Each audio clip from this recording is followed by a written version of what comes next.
Adrian, we talk about US. You loved US. You moved away. Why? What sparked I your did. So interest? the US is it's an interesting place because in big cities and in large metropolitan areas, it's this really interesting, like progressive, culturally mixed kind of place.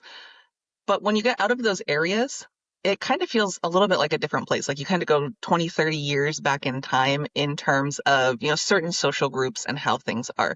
So being from California, I didn't really have a lot of this experience growing up, but once I moved to Washington, I really kind of got this sense of you have to for everyone listening and for you, Paul, I'm both gay and transgender. So as those two things, you kind of have to be a little bit careful where you go, way more so than you would expect in the United States. You can be totally safe. So Washington is a great little microcosm of this because west of the Cascade Mountains near Seattle, the big cities everybody knows, really perfectly safe. You don't really have to think that hard about it. But over the years, it's kind of gotten to a point where on the eastern side of Washington, it gets more rural, it gets more conservative. It's gotten to be quite dangerous for that community. Like my husband and I, we would have people threaten us. We would have people, people carry guns a lot in the U.S. And normally it's fine, like it's something you get used to. Excuse me, especially living in the rural U.S. But people would, like flash guns and people would try to be starting fights and somebody tried to hit us with their car. People would throw, like Starbucks cups at us. It became a really not infrequent experience. And, we thought about it and we were like, okay, like we could move back, like we could go to Seattle, we could go to New York, we could go to LA, Miami, like one of the bigger cities, even like Atlanta, Georgia. Um, there's some place, even big cities in Texas, Arkansas, wherever, like go to a big city, you're fine. But we got really tired of having to think so hard about where we go. And, we met when we were 20, we're now 30 years old. And we'd been together for, we were already married, we've been together for 5, 6 years, and we stopped holding hands in public because we were worried about threats and fights and things happening. And this is before either of us came out, before either of us came out as trans. So we met and we were lesbians originally, and then, it just stayed gay the whole time. But and so we were just like, you know what, this is not it. Like we're not the kind of we're not it's not our home, right? Like we're Americans, we're from the US. It's a beautiful country. We have, friends and family there. But until it gets its shit together, we're not going back. So we're starting laughing now. You kind of shocked me, because I heard about these stories. I've heard about you, like you hear sporadic examples and you think, no, it's not happening. There are single cases, but was that something which was happening all the time? Like, oh, It got to a point, it didn't used to be all the time. So that's the thing about it, that it's kind of like, I don't mean to like get so heavy we were laughing and joking about the cars and everything. And I do want to be clear, like I do love the US and I do love that I'm from there and it's such a beautiful country. Now may not be the best time for people to visit, depending, just think about it, what social groups you belong to. mm-mm. But in general, hopefully, it, for lack of a better term, pulls its head out of its ass sometime soon and it becomes a great new tourism destination. But getting off topic a little bit, it was a pretty multiple times a week occurrence by the time that we left. Like That's a lot. we had narratives prepared for how we were cousins and, that's how we knew each other, how we were friends, or if we forgot to take our wedding rings off, like, oh yeah, they match because, they were our grandparents' rings and they like gave them to both of us. And like I had a male friend who he and I kind of had an agreement where like if something were to happen and because people would sometimes really get in your face about this, and this never happened to me personally, but it did happen to a friend, which is what prompted me to have this plan in place of, telling somebody like, oh no, like I just kind of look like this, like looking gay or whatever it is, quote unquote. But, like my husband is back home. I have a friend who's like, yeah, if that ever happens to you, you can call me if they like are still harassing you and wanting proof. And that's never happened to me, thankfully, but it did happen to somebody that I know. And she did have to call her male friend and be like, hey, this is my husband. So people would leave her alone.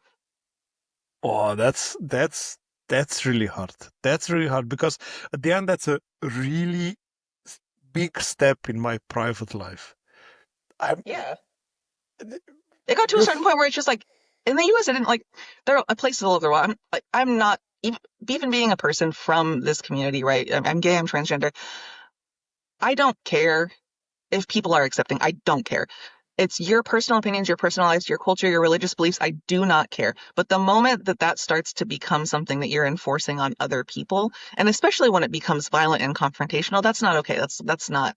We're not But going to be doing that. it's funny how the political discussion is going by the people with freedom of speech and freedom of allowing them to have a weapon, but you don't have the freedom to decide who you have near you. So it doesn't really mix. I wish I knew what they were doing with that.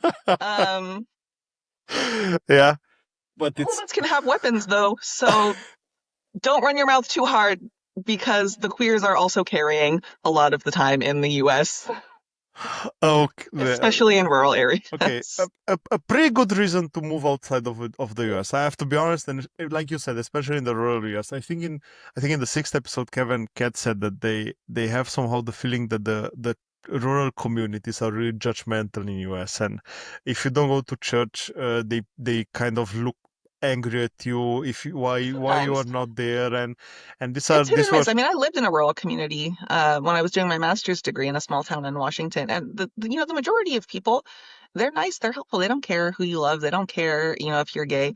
They don't care, what ethnicity, what race you are, and they're helpful and kind. But there's a very small and vocally poignant majority, or excuse me, not majority, minority, uh, that really just kind of make the issue.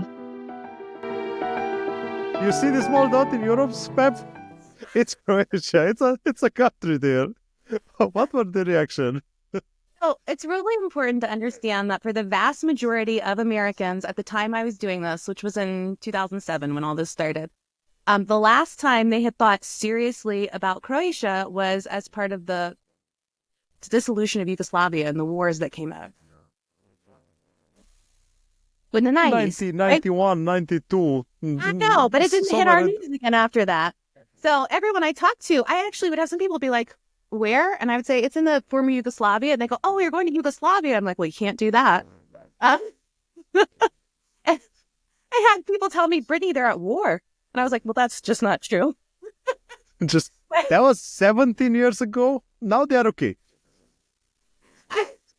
Actually, I have a story I love about this because when I told my mom and a bunch of other people here, friends, family, strangers at parties, I told everyone. I was so excited. I would say that 90% of the people I talked to said some version of, Brittany, don't do that. That's too dangerous. It's too dangerous there. And I was like, and so then I get to Croatia and fast forward a while. I've made a bunch of friends there who are Croatian. And I'd start saying things like this to my friends and people I would meet at parties there. Oh, well, if you're ever in my part of the States, look me up. I would love to take you out and show you my hometown. And they would go, oh, I would never come to America. It's too dangerous there. True. 100% true. 100% true. Absolutely understand what I you're would saying. say, have you ever been shot?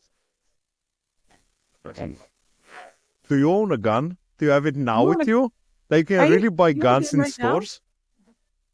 And it really made me laugh because everyone I spoke to on both sides of the ocean, their jerk reaction was, don't go there. It's too dangerous. And I don't know. I really think that that whole experience was one of the things that made me start to be more critical about what the news tells us and the predominant narratives that we get about other places, because it was the first time I thought to myself, is it possible that we're being kept afraid on purpose?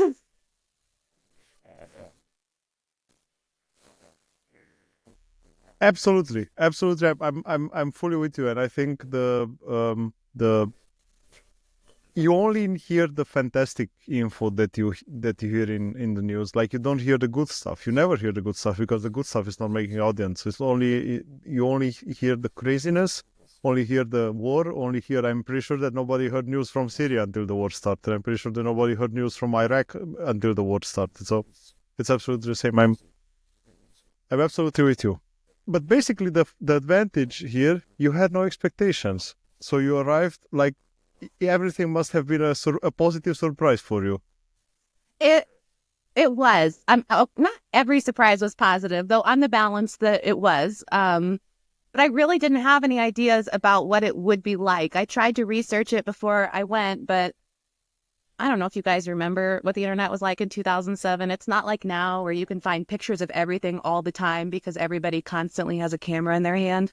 It was just a little harder. I kind of had some vague ideas in the back of my mind that it might be a little rustic and peasanty, which is so silly. I'm ashamed to say it out loud now. I was I was 20 and I just didn't know. It was the first time I'd ever lived somewhere else, not gone on vacation, but lived there with the people and got to know what it was really like. And it was, I think it was probably the most transformative experience of my life, honestly. Are a lot of biases on every side, and I think that's something that we should get rid of. I think this is one of the good things that I heard, that the first thing that we should get rid of is the biases and the pre-made ideas that we have in our head about every nation, about every culture, about everything, and be open-minded to see what's there and what can we take from there, because from everything you take the good and the bad things. That's totally true. And I've often thought it's complicated because I know I have a lot of privilege to have been able to do this, and not everyone has these opportunities. But I've often thought that if we could find a way for every teenager to spend some time living with a family that was very different than theirs, ideally in a different country, for even a couple months, that the whole world would be a better place.